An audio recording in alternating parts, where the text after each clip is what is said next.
Hello everyone, welcome to panacea आजकल। आज इस वीडियो में हम डिस्कस करेंगे सारे important current affairs of 4th week of March 2023। तो चलिए स्टार्ट करते हैं हमारे इस हफ्ते के करंट अफेयर्स। सबसे पहले हमने बात करनी है इंडिया के सेकंड लार्जेस्ट क्रिकेट स्टेडियम के बारे में। आपको पता है कि वर्ल्ड का सबसे बड़ा क्रिकेट स्टेडियम कौन सा है?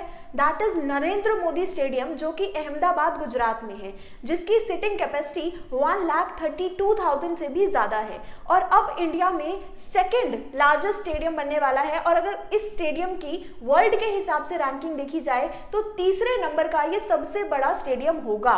ये जो पर्टिकुलर स्टेडियम है, इसके फैक्ट्स देखते हैं कि वर्ल्ड का थर्ड लार्जेस्ट स्टेडियम होगा ये, जिसे कि बनाया जा रहा है जयपुर के चौक विलेज में। इसमें टोटल जो इन्वेस्टमेंट डिसाइड हुआ है दैट इज 300 करोड़।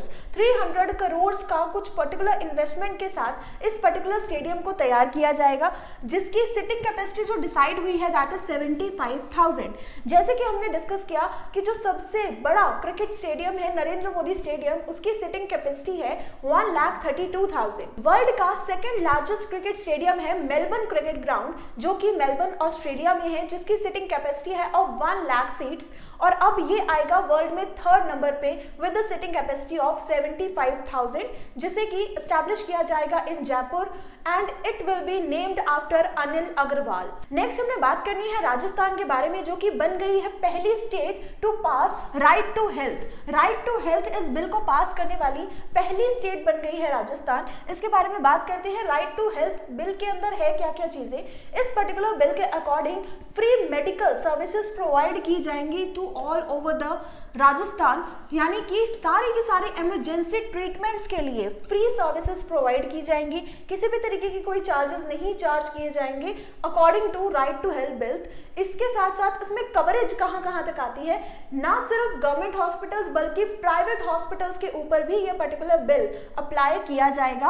और ऐसा करने वाली राजस्थान बन गई है पहली state in the country. Rajasthan के अगर कुछ इंपॉर्टेंट स्टैटिक पॉइंट्स की तरफ नजर डालें तो राजस्थान के चीफ मिनिस्टर का नाम है अशोक गहलोत और इसके प्रेजेंट गवर्नर का नाम है कलराज मिश्रा। नेक्स्ट हमने बात करनी है ईपीएफओ के एक इनिशिएटिव के बारे में। तो सबसे पहले यही पता होना चाहिए कि ईपीएफओ है क्या। ईपीएफओ की फुल फॉर्म है एम्प्लॉय प्रोविडेंट फंड ऑर्गेनाइजेशन। और इस ईपीएफओ ने एक डिसीजन लिया है कि for the financial year 2022 and 23 जो प्रोविडेंट फंड रेट है इसे इंक्रीज कर दिया गया है टू 8.15%। यानी अब तक प्रोविडेंट फंड रेट प्रोवाइड किया जा रहा था सारे के सारे एम्प्लॉइज को, दैट इज 8.10%। यानी कि 8.10% अब तक प्रोविडेंट फंड दिया जा रहा था, जो कि पिछले 40 सालों में सबसे कम दिया जाने वाला रेट था। लेकिन इस बार 2022-23 फाइनेंशियल ईयर के लिए इसे इंक्रीज कर दिया गया है फॉर 8.15%। और इस पर्टिकुलर डिसीजन को अप्रूवल मिला है बाय मिनिस्ट्री ऑफ फाइनेंस। इसी के साथ साथ ये भी डिसाइड हुआ है कि सीबीटी विल रिव्यू सारे के सारे एनुअल अकाउंट्स ऑफ ईपीएफओ के जितने भी एनुअल अकाउंट्स हैं उन सबको उन सबका एक रिव्यू किया जाएगा और ये डिसाइड किया जाएगा कि किस तरीके से ईपीएफओ में और भी कुछ फर्दर चेंजेस किए जा सकते हैं। नेक्स्ट हमने बात करनी है एक नई अपॉइंटमेंट के बारे में। एसोचैम के नए प्रेसिडेंट के रूप में जिन्हें अपॉइंट किया गया है इनका नाम है अजय सिंह। अजय सिंह को अपॉइंट किया गया है एसोचैम के नए प्रेसिडेंट। तो यहाँ पर हमें पता होना चाहिए कि एसोचैम की फुल फॉर्म क्या है। एसोचैम का मतलब है associated chamber of commerce and industry of India, that is ASSOCHAM. ये नाम से ही काफी हद तक क्लियर है कि किस फील्ड में काम करती है। It is a chamber of commerce and industry. Commerce की फील्ड में वर्क करने वाली एक एसोसिएशन है, जिसके नए प्रेसिडेंट के रूप में अपॉइंट हुए हैं अजय सिंह, जो कि इससे पहले स्पाइस जेट के साथ एसोसिएटेड थे। इसी के साथ हम बात करें, इन्होंने रिप्लेस किया है, यानी अभी जो प्रेजेंट हेड हैं जिनका नाम था सुमंत सिन्हा को इन्होंने रिप्लेस कर दिया है। और इसी में एक और अपॉइंटमेंट भी की गई है, दैट इज वाइस प्रेसिडेंट और सीनियर वाइस प्रेसिडेंट जिन्हें अपॉइंट किया गया है उनका नाम है संजय नायर। तो ये कुछ अपॉइंटमेंट्स की गई है इन एसोचैम। अगली अपॉइंटमेंट जो हमने डिस्कस करनी है that is new MD and CEO of Axis security. Axis security के नए एमडी यानी managing director as well as chief executive officer के रूप में जिन्हें अपॉइंट किया गया है इनका नाम है प्रणव हरिदर्शन। प्रणव हरिदर्शन को यहाँ के नए एमडी बनाया गया है फॉर द नेक्स्ट 3 इयर्स, अगले 3 साल तक इनका टेन्योर रहने वाला है, इन्होंने रिप्लेस किया है बी गोप कुमार को। बी कुमार अभी के प्रेजेंट हेड हैं जिन्हें ये रिप्लेस करने वाले हैं। इसी के साथ साथ ये अभी तक वर्क कर रहे थे as a managing director and co head of equities at Axis Capital. Axis Capital में अभी ये इक्विटीज डिपार्टमेंट में वर्क कर रहे थे और अब इन्हें बना दिया गया है एक्सिस सिक्योरिटी के नए एमडी। इनके पास फाइनेंशियल मार्केट में वर्क करने का 20 इयर्स तक का एक्सपीरियंस है और भी बहुत सारी जगहों पे ये एज अ हेड वर्क कर चुके हैं। इसी के साथ साथ ये सिटी ग्रुप ग्लोबल मार्केट में भी डायरेक्टर की पोस्ट पर काम कर चुके हैं। नेक्स्ट हमने डिस्कस करना है एक मिलिट्री एक्सरसाइज के बारे में जिसका नाम है IF इंडेक्स 23। IF इंडेक्स नाम से ही हम काफी हद तक समझ पा रहे हैं, जिसकी फुल फॉर्म है Africa India field training exercise. AF से हम लिख सकते हैं अफ्रीका, IN का मतलब है इंडिया। तो किन दो कंट्रीज के बीच में होती है ये exercise? Africa and India field military exercise है ये, जिसका 2023 का एडिशन हेल्ड किया गया है इन पुणे महाराष्ट्र। इसी के साथ साथ इस एक्सरसाइज में 100 पार्टिसिपेंट ने पार्टिसिपेट किया फ्रॉम 23 अफ्रीकन कंट्रीज। अलग अलग कंट्रीज से सोल्जर्स ने इस पर्टिकुलर एक्सरसाइज में पार्टिसिपेट किया। इस एक्सरसाइज को 4 फेजेस में कंडक्ट करवाया गया है, जिसके बीच में जो आपके फेजेस आ रहे हैं that is training of trainers. सबसे पहले तो ट्रेनर्स की ट्रेनिंग करवाई गई कि उन्हें आगे फर्दर किस तरीके से ट्रेनिंग प्रोवाइड करनी है। इसके बाद जो सेकंड फेज था that is humanitarian 9 action. Third phase था इसका peace keeping operation phase and fourth phase था इसका वैलिडेशन एक्सरसाइज। तो इस तरीके से 4 फेजेस में इस पर्टिकुलर एक्सरसाइज को कंडक्ट करवाया गया है by Indian army. Moving on to next हमने बात करनी है एबल प्राइज के बारे में। एबल प्राइज मैथमेटिक्स की फील्ड में दिया जाने वाला एक प्रेस्टिजियस अवार्ड है जो कि इस बार 2023 के लिए जिस पर्सनालिटी को मिला है इनका नाम है Luis Caffarelli. Luis Caffarelli mathematician है फ्रॉम नॉर्वे, जिन्हें इस पर्टिकुलर अवार्ड से सम्मानित किया गया है फॉर द ईयर 2023। इन्हें यह अवार्ड दिया गया है for his contribution for non linear partial differential equation. Non linear partial differential equation में जो इन्होंने कंट्रीब्यूट किया एज वेल एज जो इन्होंने थ्योरीज प्रोवाइड की हैं उस पर्टिकुलर रिसर्च के लिए इन्हें प्रोवाइड किया गया है एबल प्राइज। इसके साथ साथ अगर हम बात करें कि ये अवार्ड देता कौन है, तो ये अवार्ड प्रेजेंट किया जाता है by the Norwegian academy of science and letters. और ये जो अवार्ड है पर्टिकुलरली ये नॉर्वे के एक ग्रेट मैथमेटिशियन जिनका नाम था नील्स हेनरिक एबल, इनके नाम पर इस अवार्ड को स्टार्ट किया गया और 2023 के लिए ये अवार्ड दिया गया है for Luis Caffarelli. Moving on to next news. Next हमने बात करनी है असम के हाईएस्ट सिविलियन अवार्ड के बारे में, जो कि इस बार दिया गया है डॉक्टर तपन साइका को। डॉक्टर तपन साइका को मिला है असम का हाईएस्ट सिविलियन अवार्ड। इसके बारे में जानते हैं। इस पर्टिकुलर अवार्ड को कहा जाता है असम वैभव। ये जो पर्टिकुलर अवार्ड है वो असम गवर्नमेंट की तरफ से प्रोवाइड किया जाता है for any person who contribute in social welfare. इसी तरीके से असम में 2 और फर्दर अवार्ड दिए जाते हैं, यानी जो हाईएस्ट अवार्ड है उसका नाम है असम वैभव, जो सेकंड हाईएस्ट सिविलियन अवार्ड है बाय द असम गवर्नमेंट जिसका नाम है असम सौरभ, और थर्ड हाईएस्ट का नाम है असम गौरव। तो ये जो 3 अवार्ड्स हैं ये असम गवर्नमेंट हर साल प्रोवाइड करती है। इस बार जो हाईएस्ट अवार्ड है जिसका नाम है असम वैभव वो दिया गया है डॉक्टर तपन सारिका को, जो कि एक ऑन्कोलॉजिस्ट है और इनकी कंट्रीब्यूशन इन कैंसर केयर, इस पर्टिकुलर कंट्रीब्यूशन के लिए इन्हें दिया गया है असम वैभव। अगर हम इसके second highest award Assam Saurabh के बारे में बात करें तो टोटल 5 पर्संस को असम सौरभ अवार्ड 2023 मिला है। इसके साथ साथ ये जो अवार्ड है वो डिस्ट्रीब्यूट कौन करता है, तो इस बार ये अवार्ड डिस्ट्रीब्यूट किया गया है बाय गवर्नर ऑफ असम जिनका नाम है गुलाब चंद कटारिया। गुलाब चंद कटारिया जो कि न्यूली अपॉइंट हुए हैं एज अ गवर्नर, उन्होंने ये पर्टिकुलर अवार्ड्स को डिस्ट्रीब्यूट किया। नेक्स्ट हमने बात करनी है केरला के हाईएस्ट सिविलियन अवार्ड के बारे में। जैसे असम गवर्नमेंट अवार्ड प्रोवाइड करती है वैसे ही केरला गवर्नमेंट के द्वारा भी हाईएस्ट सिविलियन अवार्ड प्रोवाइड किया जाता है जिसका नाम है केरला ज्योति। केरला ज्योति है केरला के गवर्नमेंट द्वारा दिया जाने वाला हाईएस्ट सिविलियन अवार्ड और इस बार ये दिया गया है MT वासुदेवन नैयर को। MT वासुदेवन नैयर राइटर हैं और इन्हें इस बार ये अवार्ड से सम्मानित किया गया है। ये अवार्ड दिया किसने है, तो ये अवार्ड प्रेजेंट किया गया है बाय गवर्नर ऑफ केरला जिनका नाम है आरिफ मोहम्मद खान। 3 कैटेगरीज में इस अवार्ड को दिया जाता है, यानी 3 जो हाईएस्ट अवार्ड्स हैं केरला गवर्नमेंट के द्वारा, जिसमें सबसे पहले नंबर पे आता है केरला ज्योति, सेकेंड नंबर पे आता है केरला प्रभा और थर्ड नंबर पे आता है केरला श्री। ये 3 हाईएस्ट अवार्ड्स हैं केरला गवर्नमेंट के द्वारा। इसके बाद अगर हम केरला प्रभा इस पर्टिकुलर अवार्ड के बारे में बात करें तो 3 पर्सन्स को इस बार यह अवार्ड दिया गया, जिसमें से एक नाम है ममूटी जो कि एक्टर है, सेकेंड नेम है टी माधव मेनन जो कि सिविल सर्विस ऑफिसर है, और इसके बाद जो थर्ड नेम है दैट इज ओमचरी एन पिल्लई जो कि राइटर हैं। तो इन पर्संस को दिया गया है अवार्ड बाय केरला गवर्नमेंट। इसके बाद नेक्स्ट हमने बात करनी है पासपोर्ट इंडेक्स के बारे में। पासपोर्ट इंडेक्स के अकॉर्डिंग इंडिया ने 2023 में जो रैंक एक्वायर किया है that is 144th spot, 144th number पे है इंडिया। ये जो पर्टिकुलर इंडेक्स है इसमें रैंकिंग किस हिसाब से प्रोवाइड की जाती है, तो अगर हम रैंकिंग के बारे में बात करें तो मोबिलिटी रेट के हिसाब से डिसाइड किया जाएगा कि कौन सी कंट्री की रैंकिंग क्या होगी। पिछले साल से कंपेयर किया जाए तो इस बार इंडिया के मोबिलिटी रेट में एक डिक्रीज देखने को मिला है। पिछले बार जो स्कोर मोबिलिटी स्कोर इंडिया ने अचीव किया था that is in year 2023 is 73। India ने 73 स्कोर अटेन किया था, लेकिन इस बार 2023 के हिसाब से देखा जाए तो इंडिया का मोबिलिटी स्कोर है 70 और 2019 में ये स्कोर 71 था, यानी कि 2022 में मोबिलिटी रेट इंक्रीज हुआ था, लेकिन 23 में ये मोबिलिटी रेट फिर से डिक्रीज हो चुका है। और रैंकिंग के हिसाब से भी अगर हम बात करें तो 2022 में इंडिया की रैंकिंग थी 138 जो इस बार 6 स्पॉट्स नीचे आकर 144th नंबर पे आ गई है। नेक्स्ट हमने बात करनी है इसरो एंड नासा के एक जॉइंट प्रोग्राम के बारे में जिसका नाम है निसार।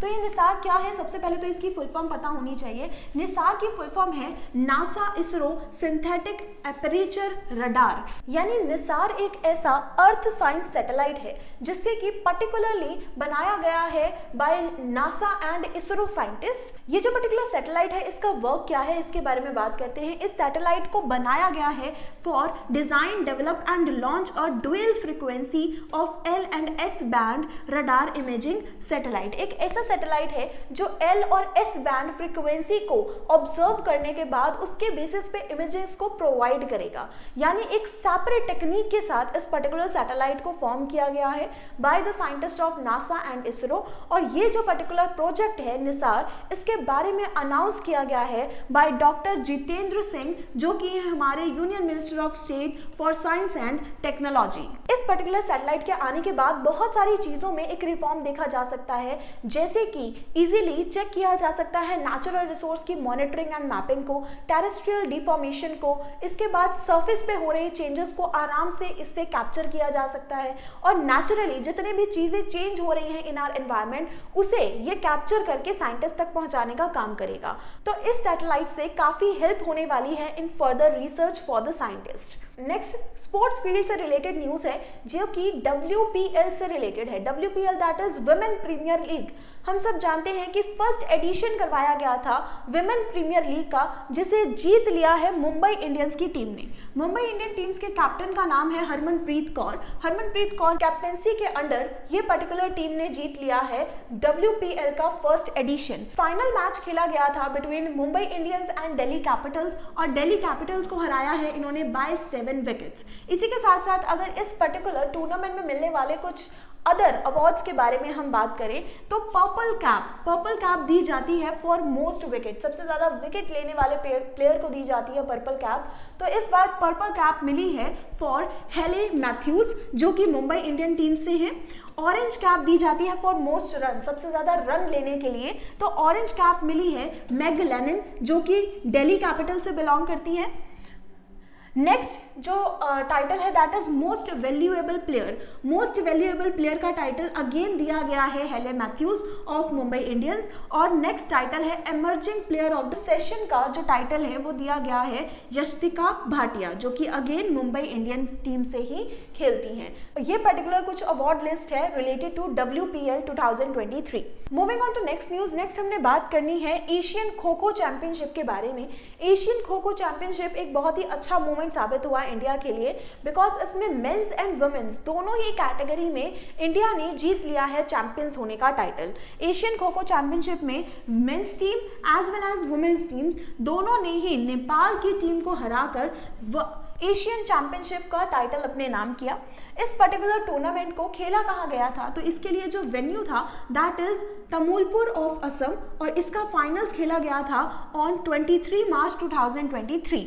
इस पर्टिकुलर टूर्नामेंट में 10 डिफरेंट नेशंस ने पार्टिसिपेट किया, जिसमें बांग्लादेश, भूटान, म्यांमार, नेपाल और भी बहुत सारी टीम्स इंक्लूडेड थी, इंक्लूडिंग इंडिया। और इंडिया में इस पर्टिकुलर टूर्नामेंट को होस्ट किया गया था।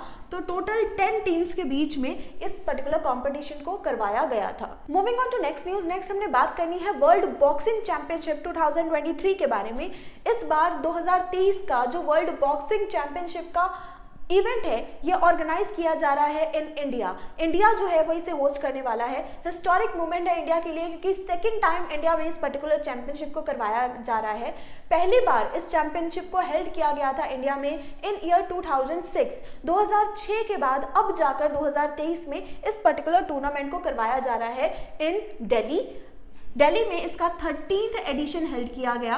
और इस पर्टिकुलर एडिशन में टोटल 4 गोल्ड मेडल्स एक्वायर किए गए हैं बाय इंडियन प्लेयर्स। कौन कौन से हैं वो 4 गोल्ड मेडल्स, इनके बारे में जानते हैं। एक मेडल जीता है लवलीना ने in a category of 75 kg। Next medal जीता है निखत जरीन ने in a category of 50 kg। Next medal जीता है नीतू गंगस ने in a category of 48 kg। और नेक्स्ट मेडल जीता है स्वाति बुरा ने in a category of 81 kg। ये जो पर्टिकुलर टूर्नामेंट है इसके अलग अलग इवेंट्स हेल्ड किए गए थे from the starting date 15 March till 26 March of 2023, जिसमें इंडिया ने टोटल 4 गोल्ड मेडल्स को एक्वायर किया है। Moving on to next news, next हमने बात करनी है इंपॉर्टेंट डेज में से एक बहुत ही इंपॉर्टेंट डे के बारे में, that is world water day. World water day हर साल हम सेलिब्रेट करते हैं ऑन द डे 22 मार्च। 22 मार्च को मनाया जाता है एनुअली वर्ल्ड वाटर डे, जिस पर्टिकुलर डे को डिक्लेयर किया गया था by United Nation General Assembly in year 1992 के रियो डी जेनेरियो के कॉन्फ्रेंस में ये डिसाइड किया था कि हर साल हम 22 मार्च को वर्ल्ड वाटर डे मनाने वाले हैं। और इसका पहला एडिशन स्टार्ट हुआ था 1993 में। इस बार 2023 में इसके लिए हमने जो थीम डिसाइड की है, थीम हमारे लिए इंपॉर्टेंट है जो हम याद रखेंगे। थीम है accelerating change for the year 2023। Next हमने डिस्कस करना है वर्ल्ड ट्यूबरक्लोसिस डे 2023 के बारे में, जिसे कि हर साल सेलिब्रेट किया जाता है ऑन 24 मार्च। 24 मार्च को ट्यूबरक्लोसिस यानी टीबी से रिलेटेड जो भी बीमारियां हैं, जो भी प्रॉब्लम है, उन सब के बारे में लोगों को अवेयर करवाने के लिए हम हर साल इस दिन को सेलिब्रेट करते हैं, जिसमें फोकस किया जाता है to increase the access for TB prevention, diagnosis as well as treatment. ये जो पर्टिकुलर दिन है इसी के साथ साथ एक इनिशिएटिव भी जुड़ा हुआ है जो कि स्टार्ट किया गया था by WHO, world health organization ने ये अपने लिए टारगेट सेट किया है, एम सेट किया है to eliminate TB till the year 2030। 2030 तक पूरी तरीके से टीबी को एलिमिनेट करने का टारगेट सेट किया गया है बाय WHO। इसी के साथ साथ हम बात करें 2023 के लिए जो इस दिन का थीम है वो है yes we can end TB. Important है थीम हमारे लिए, ये हम याद रखेंगे। 24 March world tuberculosis day. Moving on to next news, next हमने बात करनी है एक government scheme that is Swachhotsav 2023 के बारे में। ये एक मिशन है, एक कैंपेन है जो स्टार्ट किया गया है बाय डॉक्टर हरदीप सिंह पुरी द्वारा स्टार्टेड एक इनिशिएटिव है जो कि है हमारे minister for housing and urban affairs. इस पर्टिकुलर इनिशिएटिव में क्या होगा, 1000 सिटीज को टारगेट किया गया है to make them garbage free city till 3 star garbage free city बनाने का टारगेट सेट किया गया है for 1000 cities in all over the country. और जिसके लिए जो टाइमलाइन सेट की गई है दैट इज अक्टूबर 2024। अक्टूबर 2024 तक आपको इन 1000 सिटीज को बनाना है 3 स्टार गार्बेज फ्री सिटी। इसी के साथ साथ अगर हम बात करें, ये जो पर्टिकुलर इनिशिएटिव है इसे स्टार्ट किया गया है by international zero waste day 2023 in new Delhi के कॉन्फ्रेंस में इसका अनाउंसमेंट किया गया बाय हरदीप सिंह पुरी। इसके साथ हम बात करें, इन्होंने इसी पर्टिकुलर इनिशिएटिव के अंदर स्वच्छता दूत को भेजा है इन ऑल ओवर द कंट्री, यानी पर्सन्स को सेलेक्ट किया जाएगा एज अ एम्बेसडर ऑफ स्वच्छता, जिन्हें कि हर जगह भेजा जाएगा स्वच्छता के बारे में प्रमोट करने के लिए एंड उसे और बड़े लेवल पे इंक्रीज करने के लिए। Moving on to next news, next हमने बात करनी है हमारे union minister for environment, forest and climate change Bhupendra Yadav के द्वारा स्टार्ट किए गए एक इनिशिएटिव के बारे में, जो कि एक एफॉरेस्टेशन प्रोजेक्ट है जिसका नाम रखा गया है Aravalli green wall project. Aravalli green wall project क्या है? एक एफॉरेस्टेशन यानी कि प्लांट सैपलिंग्स लगाई जाएंगी इन ऑल ओवर द कंट्री। अलग अलग जगहों को सेलेक्ट किया जाएगा जिसमें अप्रॉक्स 26,000 एकड़ का लैंड सेलेक्ट किया गया है, विच इंक्लूड्स 5 डिस्ट्रिक्ट्स जहां पर बहुत सारे प्लांट सैम्पलिंग्स लगाए गए हैं बाय भूपेंद्र यादव। ये एक पर्टिकुलर प्रोजेक्ट है क्या जहां पे लोगों को मोटिवेट किया जाएगा ज़्यादा से ज़्यादा प्लांट्स को ग्रो करने के लिए और एफॉरेस्टेशन करने के लिए। इस प्रोजेक्ट के अंदर ग्रीन वॉल इसे नाम दिया गया है ताकि ज़्यादा से ज़्यादा प्लांट सैम्पलिंग जो है वो पूरे इंडिया में लगाए जा सके, जिसके लिए 75 विलेजेस को चूज किया गया है जहाँ पे अरावलीज को दोबारा से हम रिवाइव कर पाएं, जिसको स्टार्ट किया गया है फ्रॉम गुरुग्राम। नेक्स्ट हमने बात करनी है IWF वर्ल्ड यूथ चैंपियनशिप के बारे में। IWF की फुल फॉर्म है यहाँ पर international wrestling federation. International wrestling federation के द्वारा ऑर्गेनाइज वर्ल्ड यूथ चैंपियनशिप, जिसका कि वेन्यू डिसाइड हुआ था अल्बानिया।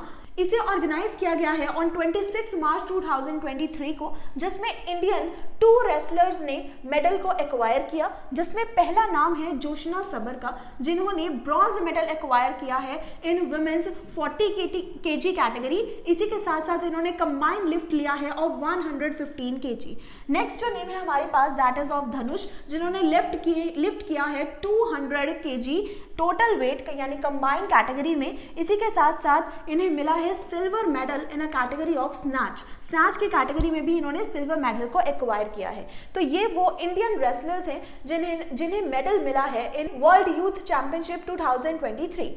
IWF यानी इंटरनेशनल रेसलिंग फेडरेशन के बारे में अगर हम बात करें, जिसे एस्टैब्लिश किया गया था 1905 में, हेडक्वार्टर्स है इसके in Switzerland. Moving on to next news. Next हमने बात करनी है कृष्णा प्रकाश के बारे में। कृष्णा प्रकाश एक IPS ऑफिसर है।